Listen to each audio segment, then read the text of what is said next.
forward May, yeah. Yeah, it's got the wrong title on it. Well, the title wasn't on when I saw the draft. So this is the first of the 6 monthly portfolio reports. I won't go through all the detail, but it's clear that climate change is no longer an abstract concept that's happening somewhere else at some other time. It's here, it's now. Cyclone Gabrielle brought that all home, and the following storms as well, and it's still happening. We are in a new normal, and we need to react appropriately. So within the last 6 months, we've had the Intergovernmental Panel on Climate Change latest report, which is very clear, and there's a diagram from that in the report. We also just recently have the New Zealand Climate Change Commission latest set of draft emissions reduction plan for the next period. That's out for consultation at the moment, and City Council made a submission to the last one. I'm expecting us to do the same this time. That closes on the 20th of June, and like last time, I would expect that we'll be signing that off as a council rather than a staff submission. So looking forward to doing that. We had our full council induction on the actual content of the climate change kind of program, the risks, what we're all doing on the 21st of Feb, and that's still there on the big tin can. So I haven't filled the report with actual information on climate change. We've already had that. And this morning I met Lisa Early, who's the new team leader for climate resilience, who's been here 3 weeks and completes the new team, which is fantastic. I've just kind of listed the activities that I've done in my role as climate portfolio holder rather than any other work I've done as just as a regular councillor. As you always do when you write a list of stuff, I've realised afterwards I've left a couple off, but that's okay. They were just more of the diplomatic stuff with the European delegation and those kind of things. But upcoming this Friday, things that people might be interested in, the Climate Commissioner talking at the University of Canterbury this Friday, and you can go along to that. There's a 2-hour workshop looking at their latest draft advice. Otago University have also got their latest research on transport and health and city building in Tūranga this Friday afternoon. I'm having to choose between those. The School Strike for Climate will be back again on the 26th of May at 1 o'clock. And I'd invite people to come along and join that. There's nothing else in our diaries at this point. And I'm going to visit both Marion College and the Greater Hornby Residents Association in June to talk about climate change and what council's doing and how to get involved and stuff. I'd like to thank Don for his deputation earlier, and I know that no one's going to believe me, but I had nothing to do with that, and I only found out that he was coming when staff told me, so I had nothing to do with that, but it's great to see, and great to see so much passion from people submitting on our annual plan when it comes to climate change as well, because the reality is, while I hold the climate change portfolio, we are all climate change councillors. It's just like we have one government minister who's climate change, but they all need to be these days. And I still do hear occasionally, oh, we've got Sarah, she does climate. That's not good enough. We all need to be doing climate in all of our decisions. And that's kind of it. So look forward to some feedback on the report. You can just flick it through or ask questions, and we'll see where we go from there. Thank you. Thank you, Sarah. Melanie, please, and then Mark. Thanks, Sarah, for the report. What would be good to know is what council could be doing forward that we're not already doing. So that would be something that would be good to see for future. I think that would be good. One of the things that's just cropped up is in the audit and risk space, and I'm yet to have a conversation with the chair and bits and pieces, but it looks, I've just asked some questions about it. It looks like when it comes to some of our risk stuff, LGFA captured by the new TCFD reporting, which is the compulsory climate risks reporting, which is meaning our key funder will be. And so we need to look at the risks coming up there. They got Mark, yeah. Thank you. Sarah, I just had a quick question around, I noticed in point 2 of the resolution that request from the School Strike for Climate group. Could you elaborate as to what that refers to? Yep, so when School Strike for Climate came and they occupied the council building, which was actually very cool, and Phil came down to chat to them, which was great. Thanks for doing that. It was pretty full on. There was some very, very strong and persistent questioning and further Baptism of fire, I'd say. baptism of fire, indeed. But they have 4 demands. So each time the strike happens, they have some demands of mostly of central government. Those ones this time were no new mining or exploration for fossil fuels, lowering the voting age to 16, which we've already supported as a council and written in our submission, supporting for regenerative farming, and the other one was an e-bike rebate or subsidy for low-income people. And at the time, Phil expressed support for that particular one. And I know that there's, I've got some information in the report, and there's a petition going around at the moment. So I'm just asking if we would just write to the Minister in support of that. Very good. Okay. Tyrone, please. Thanks, Phil. So, Sarah, thank you for the report. It's very comprehensive. The just on the Coastal Hazards Adaptation Program, do you have any thoughts on sort of the capacity of that program? I understand the team's quite small. Is there an argument to increase it substantially? It's really clear that, I mean, we're going to be setting up the working group again today, which is really good. It's clear that we need to ramp up the work we're doing to plan for adaptation as things happen, and probably beyond coastal at some point as well, to look at all of the climate hazards, including fire and stuff as well. The team is very small, and we will have to look at whether that needs to be resourced, because we will need to we've currently started in a very small, very specific area for our adaptation planning, and we will need to ramp that up to larger areas, which will mean, I would think, more staff. Yeah. Okay. Kel? Thanks, Sarah. Yeah. Just to provide some context, I know you and I have talked about our contribution as a country to carbon emissions being 0.09, but I wonder if you could just sort of expand on why it's important for us as a country to contribute to that group of nations that are tiny and somewhat insignificant. Yeah. It's my first question. I've got another one after that. Okay.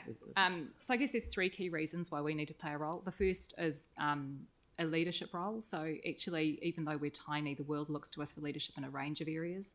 So when we look at women's suffrage, the apartheid stuff that was happening when we were protesting there, and a range of other things where we have taken a stand and led internationally, and leadership matters. The second one is a moral argument, in that our current relatively high standard of living is off the back of greater emissions than other countries have had. So our contribution per capita to climate change for the lifestyles that we have now is greater, and yet the impact on us is lower. So third world countries, for example, who have a lot of people, will suffer the impacts even though they haven't had the emissions profile that we have. The third one is when it comes to the small countries, so countries who have a similar or even lower emissions percentage of the complete one as us. If you put the bottom 100 together, we'd be a third of all emissions. And so it does make it super clear that if we want to address climate change, we all need to work together. If New Zealand said, as our 5 million people, we're not going to do it, then that gives every 5 million person city in America, for example, the right to say, well, we're not going to do it either, we're too small. And then no one acts. So it takes all of us. Thank you. So the second question is around the mental health of young people and their concerns about, the climate and where things are heading for them. I mean, have you any thoughts around how, other than people getting engaged in plantings, etc., how young people can improve their mental health in terms of concerns about this? Because I sense it's a big worry for some young people. Climate anxiety is huge, and it's huge especially for young people because they feel powerless. They're not in a position where they can make the decisions, and they're not in the position where they have been using the carbon, if you like, that's impacted their future lives. And you can see from the graph what the temperatures could be in the future for people that are young now or yet to be born. One of the key things, there's 2 key things. So one is getting engaged. in what they call hopeful action, and actually knowing that you're doing your bit is really important. But one of the key things I hear from young people and that I've read is that young people feel better about climate change when they know that the adults around them are making good decisions and actually acting on climate change.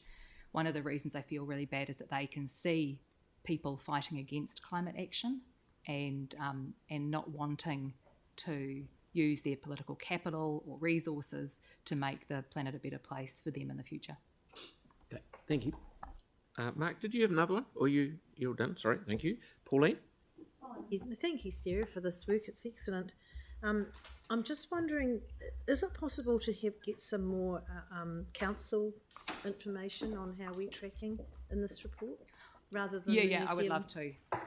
So I Is think that sort of where you're heading with it? yeah, so the terms of reference talk about the reporting being 6 monthly and to do with previous years' kind of achievements and challenges and that kind of stuff.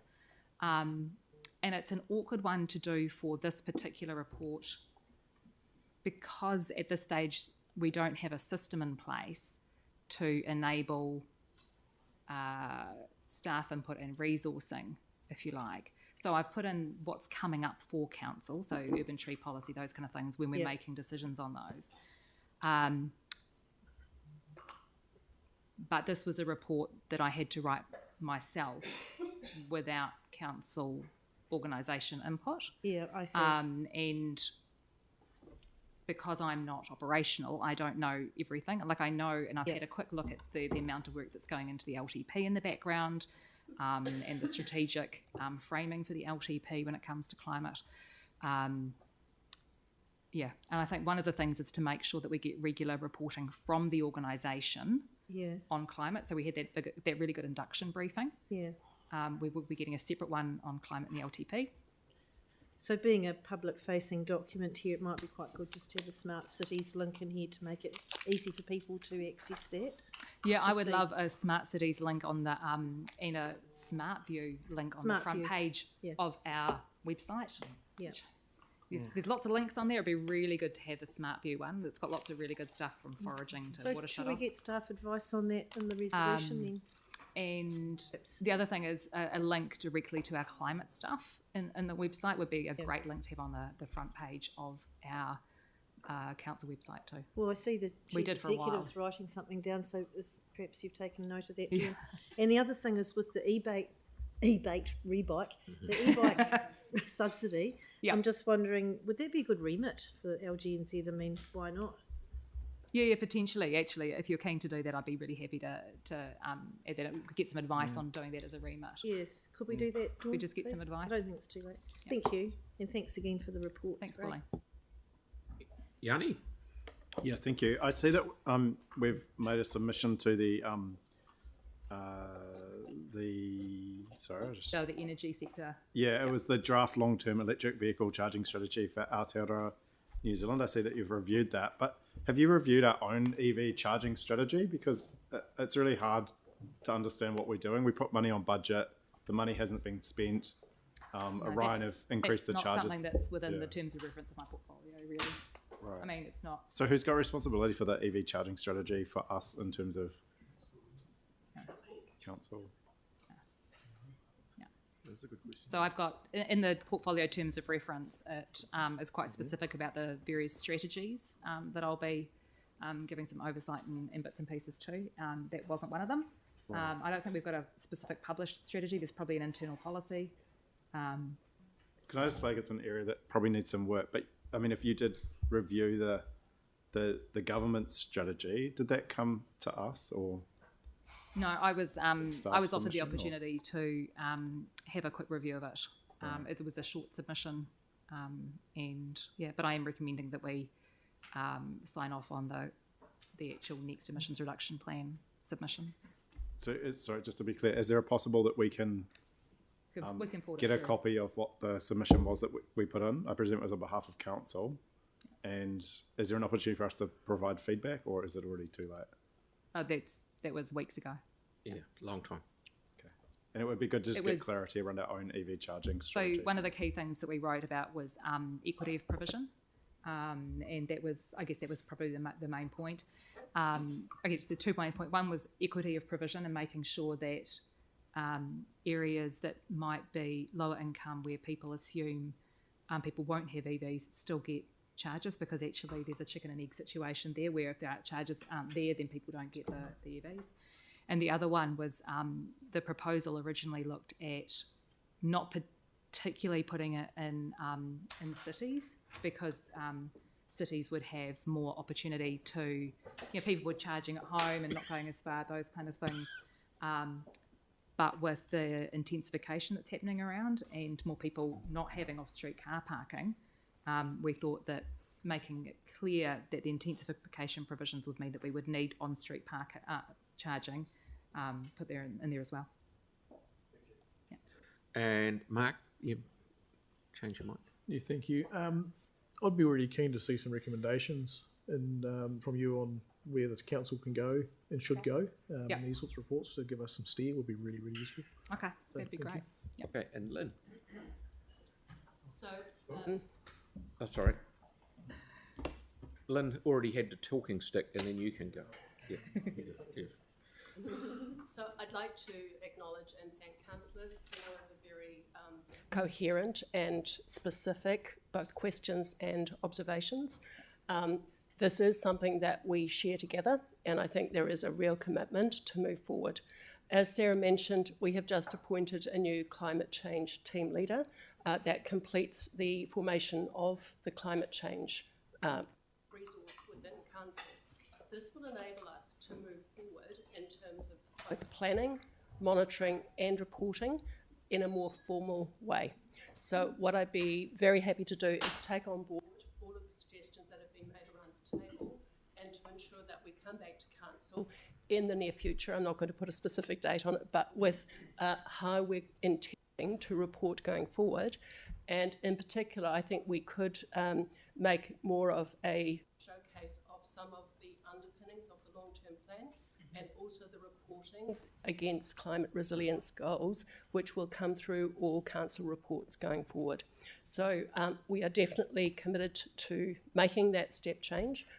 It is a complex area, so it does require a wide range of collaboration, both council and staff and government. And we look forward to improving the way in which we're approaching this in the coming months. Thank you, Tim. Yeah, thank you. An outstanding report, Sarah, and you've done it yourself, so it is really, really good, and I envy the ability to do that. I'd have lots of pictures, but we won't go there.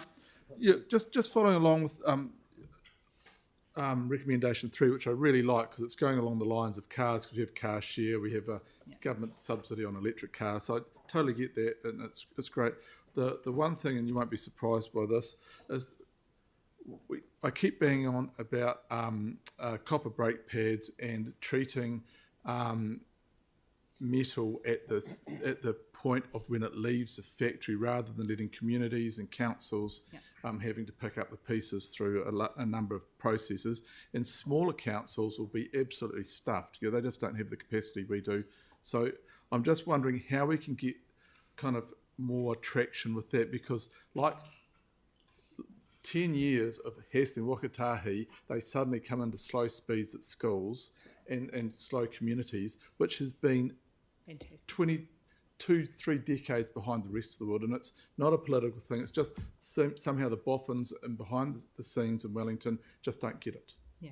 So California but Germany, right across the world, they banned them. Why?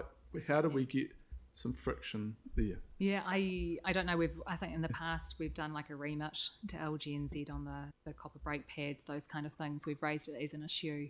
It doesn't really fit under the climate portfolio specifically. That would be more water quality and broader environmental stuff and sustainability. Everything's kind of linked, but yeah, but it's definitely something that needs work. Yeah. Look, fantastic piece of work. Thank you. Okay, so I would suggest that. I'm happy to move it. Oh, sorry, I didn't see your hand waving there. Sorry, it was a late run. Thank you, Sarah, for putting this together. I think it's really important that we have visibility, and I take your point that this is across council and all lines of work.